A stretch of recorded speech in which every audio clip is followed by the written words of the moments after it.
Hey there, welcome. If you've ever looked at a trading chart and it felt like you were trying to read a completely foreign language, well, you're in exactly the right place.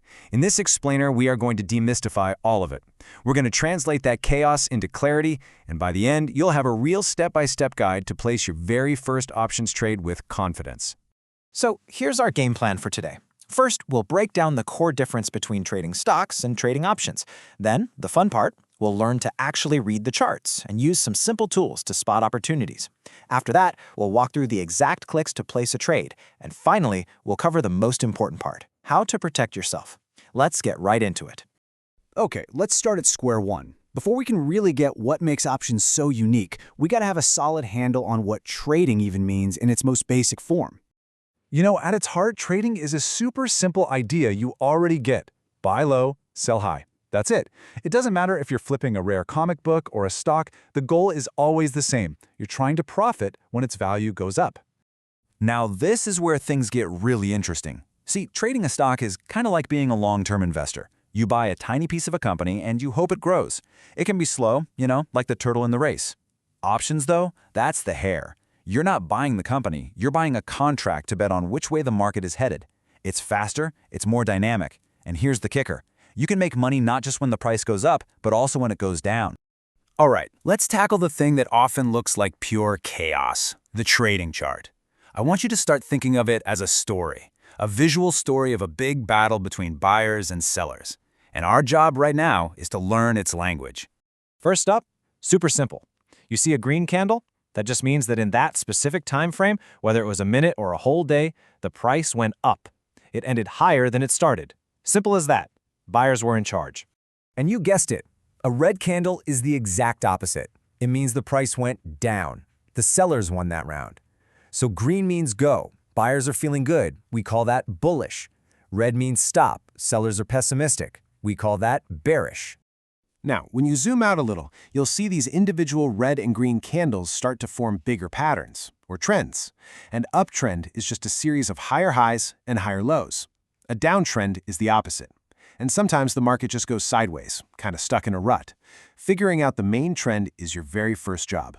Now, within these trends, you'll spot these really key levels. The first one is called support. And I want you to literally think of it as a floor. It's a price where buyers have shown up before, and the price just has a really tough time falling below it. And the flip side of that floor, you've got a ceiling, and that's what we call resistance. It's a price level where sellers tend to show up and say, nope, not going any higher, and they push the price back down. Finding that floor and that ceiling is huge. It shows you the playground you're working in. Okay, so we can now read the basic story of the price. Now, let's level up. We're going to add some simple tools called indicators. Think of these as little clues that help us figure out the market's momentum and spot potential turning points. Now, there are a ton of these things out there, and you absolutely do not need to master them all. We're going to focus on one of the most popular and straightforward indicators for beginners, the Relative Strength Index, or RSI. All it does is help us see if a stock is getting a little too hot or overbought, or a little too cold, oversold. So, let's look at the RSI. If you see that RSI line on your chart dip below the 30 level, that's a huge signal. It's basically screaming that the market might be oversold. Think of it like a rubber band that's been stretched way, way too far. It's probably about to snap back. This gives us our first potential trade idea. The price is near a support floor, and the RSI is telling us it's oversold. And yeah, you guessed it, the exact same logic works on the other side. When that RSI line climbs above 70, it signals that things are overbought. The buying might be running out of steam. It's a hint that the price could be ready to take a tumble. And there's our second setup. The price is hitting a resistance ceiling, and the RSI says it's overbought. All right, deep breath. This is the exciting part. You've learned how to read the chart, you know how to look for clues. Now we're going to put it all together. We're going to walk through the actual mechanical steps of placing your very first options trade. So, before you click a single button, you have one simple choice to make. Based on everything you just saw on the chart, do you think the price is going up, or do you think it's going down? If you're bullish and think it's going up, you buy what's called a call option. If you're bearish and think it's heading down, you buy a put option. It's really that straightforward. Okay, so here's what it's going to look like inside most trading platforms. First, you open up something called the option chain. It's just a big menu of all the contracts. Second, you make your choice. Call for up or put for down. Third, you pick a contract based on its premium. Now, the premium is just the price of the contract, and really important, that's the most money you can possibly lose on this trade. Fourth, you enter your lot size, how many contracts you want. And fifth, you hit that confirm button, boom, you're in a trade. And just like that, you're in. But I gotta tell you, getting into a trade, that's actually the easy part. The real skill, the thing that separates traders who stick around from those who don't, is what you do next. It's all about managing your risk. So, what is a stop loss? I want you to think of it as your eject button. It's your essential safety net.